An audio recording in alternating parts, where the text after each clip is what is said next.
The lobby of Crestview Medical Center fell into stunned silence as the words echoed through the halls like a slap to the face.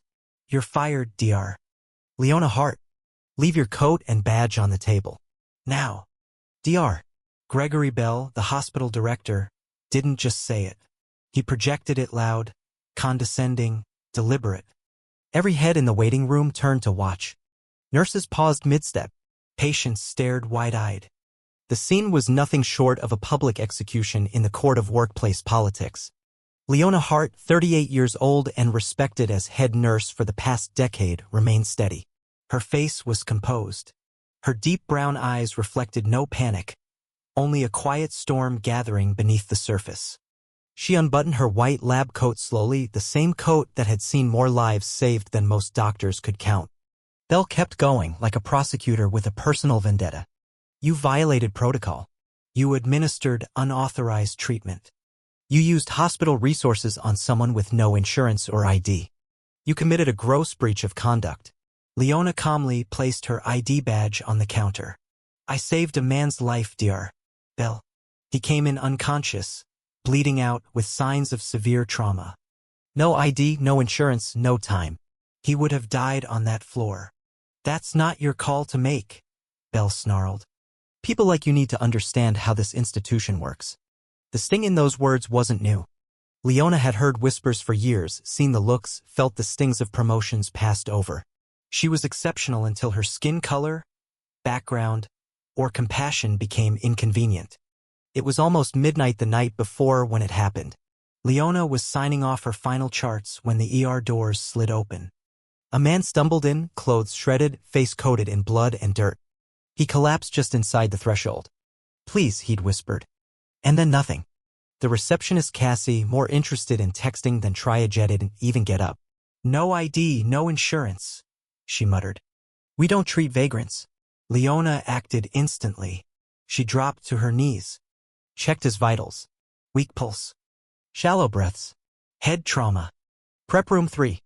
Page Dr. Rayner," she shouted. "But Leona, the rules." "To hell with the rules. He's dying." And now, less than 12 hours later, she was being walked out like a criminal. Security officer Malik Thompson, who always greeted her with a respectful nod, now avoided her gaze as he escorted her past her colleagues. She didn't say a word until the automatic doors hissed shut behind her. Then she turned to Bell. "You'll regret this. One day, you'll understand that I didn't just save a life last night." He sneered. "You saved a liability.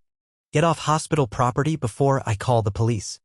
Outside, the morning sun was almost painfully bright. Leona stood for a moment to breathe, her thoughts racing. But something caught her eye. The usual panhandler who stood outside the hospital gate wasn't there. In his place stood a man in a finely tailored suit, speaking into a sleek phone. He glanced her way briefly, long enough for Leona to sense something unspoken, and then turned away. What no one inside the hospital knew yet was that the man she had saved was Vincent Hale, the reclusive CEO of Hale Dynamics, a conglomerate that owned everything from medical software firms to private research hospitals. The $350,000 Patek Philippe watch he wore had been hidden under the grime and blood. By the time Leona walked through the door of her modest apartment in the Riverside neighborhood, she had 3 missed calls. The 4th rang as she kicked off her shoes. "Dr. Hart? This is Malcolm DeWitt, legal counsel for Mr. Vincent Hale. We need to speak. Immediately." She hesitated. "If this is about a lawsuit." "It's not.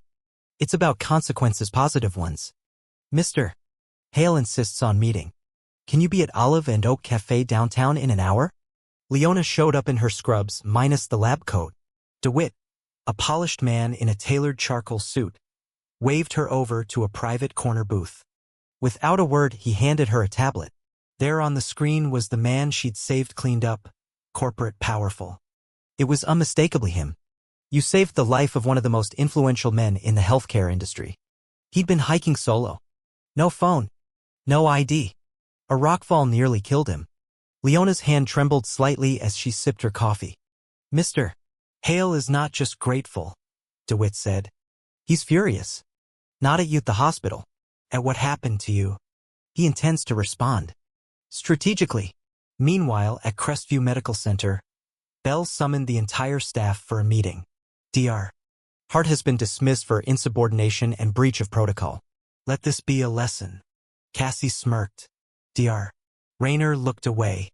What Bell didn't know was that DeWitt's team had already started collecting data security footage, internal emails, treatment denials. They weren't looking for revenge. They were building a case.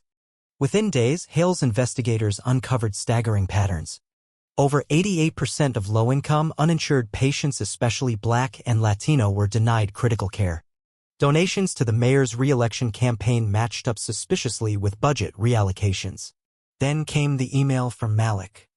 Dr. Hart, I pulled the security footage. The system records audio too. You need to hear this.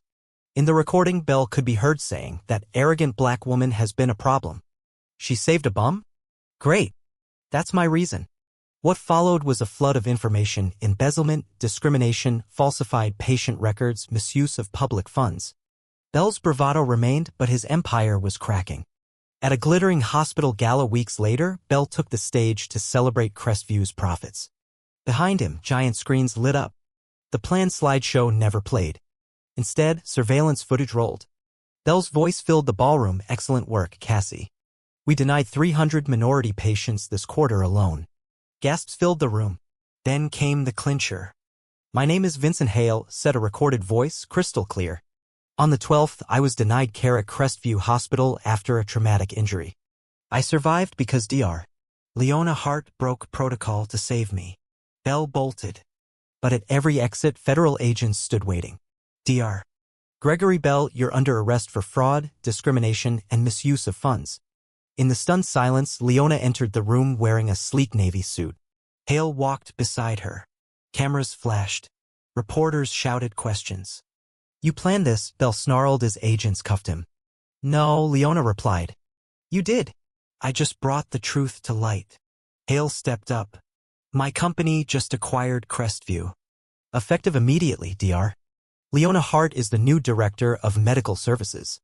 Cassie tried to leave quietly but was stopped by Malik. The FBI would like a word. That night, justice for Leona trended worldwide. Former patients shared horror stories. Donations flooded in.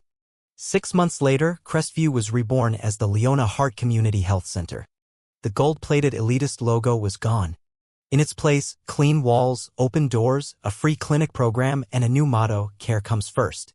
Leona walked the halls daily, greeting patients and staff. Malik was now head of security. Dr. Rayner ran emergency care. The receptionist desk now belonged to Maria Alvarez, once fired for speaking Spanish to patients. Now she trained bilingual staff. Dr. Hart, Malik said one morning, holding a tablet. Another anonymous donation. $5 million. That's the third this month, Rayner added. Let's put it toward scholarships, Leona said. No future doctor will be punished for having compassion. In a prison 200 miles away, Gregory Bell scrubbed floors. No visitors. No job. His family had left him. His assets were frozen. One day, he was summoned to the visitor's room. It was Malik. This is for you, he said, sliding an envelope across the table. Inside, a glossy photo of the new hospital. An article titled Fired for Compassion, now a national healthcare leader. Malik stood. Dr. Hart asked me to deliver it personally. That spring, the grand opening of 5 more health centers followed, all modeled after Leona's vision. At the ceremony, Hale spoke. She didn't ask who I was. She just saved me. That is the heart of medicine. Leona stepped up to thunderous applause. When I was fired, I thought my career was over. But the truth is sometimes the universe removes us from the wrong place to put us where we're meant to be. And with that, a movement was born not from power or politics or prestige but from a single, unwavering act of compassion. Because sometimes doing the right thing is the beginning of something far greater than any of us can imagine.